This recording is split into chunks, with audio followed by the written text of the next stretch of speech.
Apa itu COVID-19? COVID-19 itu adalah singkatan dari Coronavirus Disease 19. Dia itu kenapa 19? Awalnya dia ditemukan di tahun 2019. Makanya disingkat dengan Coronavirus Disease 19.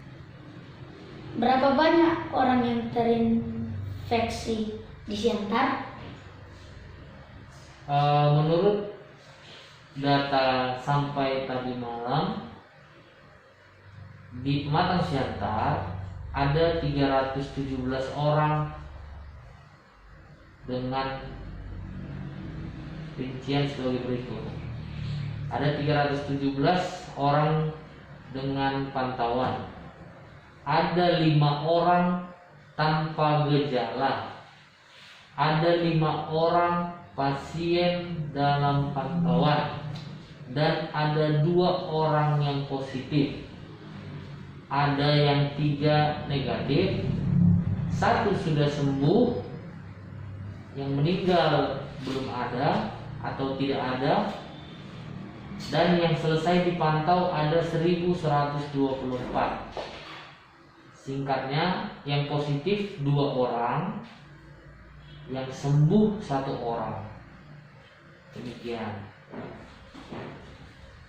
3. Bagaimana cara penularan COVID-19? Baik, COVID-19 itu bisa menular dengan berbagai cara.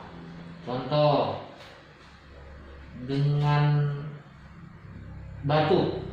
Jika pasien positif itu batuk terkena dengan yang lain, dia akan otomatis menginfeksi yang terkena itu. Kemudian virus itu tahan di benda mati selama 14 jam. Misalkan pasien yang positif corona masuk ke pintu rumah, di gagang pintu itu dia tahan selama 10-14 jam. Lalu dia duduk di sofa, di kursi. Barang-barang itu yang dia sentuh bisa menularkan virus corona. Kemudian sendok, pokoknya beberapa macam alat-alat yang digunakan sehari-hari bisa menularkan virus corona. Lalu jika ada yang bepergian keluar kota, bus, pesawat, bandara, stasiun itu tempat-tempat yang syarat dengan bisa menularkan virus corona. 4. Bagaimana ciri-ciri orang yang terkena COVID-19? Baik, ciri-ciri orang yang terkena COVID-19 itu biasanya dia tidak tampak seperti penyakitan. Ciri-cirinya batuk, demam, diare, atau sesak, dia agak sesak. Jadi memang kalau sekilas kita tidak mengetahui seseorang itu terkena virus dengan cara memeriksakan ke laboratorium, baru kita ketahui terkena virus atau tidak. 5. Di mana pertama kali ditemukan penyakit COVID-19? COVID-19 itu pertama sekali ditemukan di kota Wuhan, di Cina tahun 2019. Namun sekarang mereka sudah mulai bersih.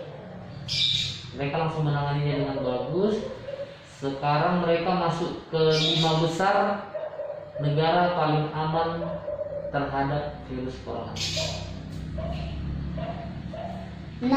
Sebutkan 5 cara menghentikan penyebaran COVID-19. Baik.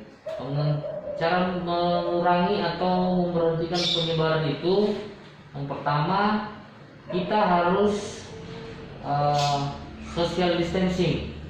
Physical distancing itu artinya kita menjaga jarak dengan orang lain.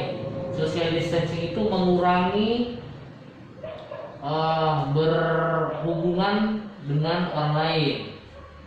Jadi misalkan mengurangi frekuensi kita keluar rumah. Kalau tidak penting nggak usah keluar rumah, seperti belanja, lalu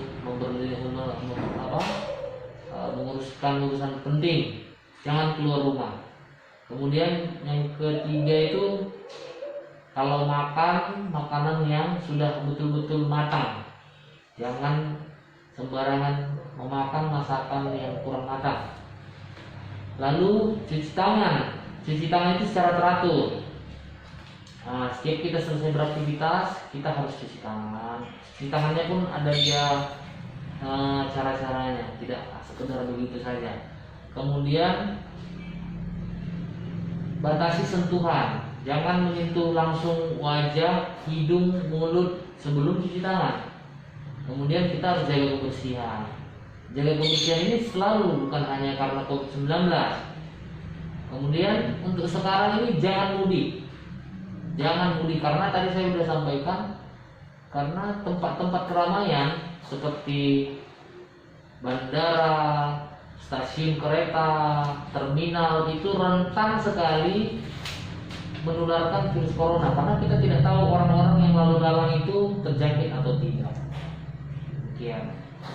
Nah, 7. Apa tindakan yang dilakukan orang dengan gejala tersebut? Oke, kalau kita melihat orang dengan gejala-gejala tersebut, kita harus langsung melakukan pertolongan pertama. Kita harus cek suhu tubuh dia. Jika dia suhu tubuhnya di atas 37,5 atau 38, langsung kita bawa dia ke rumah sakit. Kalau bisa, kalau pada saat sekarang ini langsung kita bawa ke dia rumah sakit rujukan COVID yang sudah ditentukan pemerintah. Jangan kita biarkan jika demam setinggi itu di rumah. Atau kalau batuk-batuknya sudah sesaknya dalam, langsung kita larikan. Demikian untuk pertolongan pertama. 8. Apa dampak negatif yang disebabkan oleh COVID-19? Dampak negatifnya sangat banyak. Pertama, di sektor pendidikan. Sudah kita rasakan bahwa sektor pendidikan mati total, sehingga murid-murid pasti tidak bersekolah, guru-guru tidak boleh mengajar, otomatis kurikulum itu tidak dipenuhi, sehingga mengakibatkan banyaknya pekerjaan-pekerjaan guru dan tugas-tugas murid tidak bisa berjalan sesuai dengan yang direncanakan. Kemudian sektor ekonomi, banyak PHK, perusahaan-perusahaan banyak yang tutup sehingga karyawannya dirumahkan. Kemudian pusat-pusat perbelanjaan tutup, toko-toko elektronik, toko-toko makanan semua tutup. Pokoknya itulah menjadi hal-hal yang merubah atau menyebabkan perubahan di bidangnya masing-masing karena COVID-19.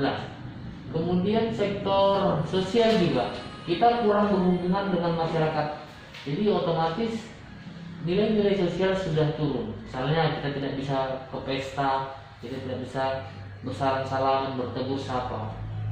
Sekilas itu yang bisa saya sampaikan soal dampaknya. 9. Apa harapan Bapak sebagai masyarakat kepada pemerintah terkait dengan penanggulan COVID-19? Terhadap penanggulangan COVID-19, saya harapkan supaya pemerintah lebih berperan aktif terhadap masyarakat.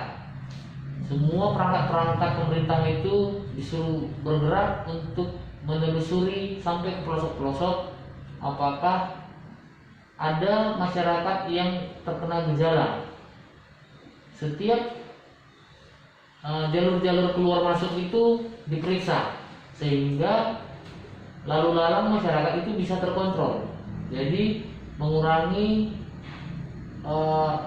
tingkat efek yang paling terburuk bahwa penularan COVID ini sampai ke Pematang Siantar. Mungkin dengan cara-cara seperti ini Kota Pematang Siantar bisa dapat lebih meminimalisir peluang masuknya virus corona ke Kota Siantar. Dan pemerintah juga bisa membantu para karyawan-karyawan atau para pekerja yang penghasilannya berubah total atau tidak dapat penghasilan sama sekali dengan bantuan-bantuan sosial, sehingga mereka bisa bertahan hidup, keluarganya bisa bertahan hidup, sehingga jika pun mereka tidak bisa memberi makan anak dan keluarganya, otomatis imun keluarga mereka pun menurun, sehingga kesempatan virus untuk menggerogoti atau menularkan diri ke manusia secara khusus di Siantar itu semakin tinggi. Semoga, harapan kami juga bahwa semoga virus corona ini bisa dituntaskan, dihapus, dilawan, sehingga kita bebas dari virus corona. Udah. Begitu. Jadi, Iya, bilang baik. Ini hmm. demikian pertanyaan dari saya. Sekian dan terima kasih. Baik. Terima kasih gitu aja, terima kasih. Nggak bisa salaman. Baik. Ini Gitu, Pak. apa? Terima kasih Pak. Baik, itu demikian wawancara dengan baik, demikian wawancaranya. Sekian dan terima kasih. Oke, masuk. Ya, baik, sekian wawancaranya. Terima kasih, Pak. Baik, sekian wawancaranya. Terima kasih Pak.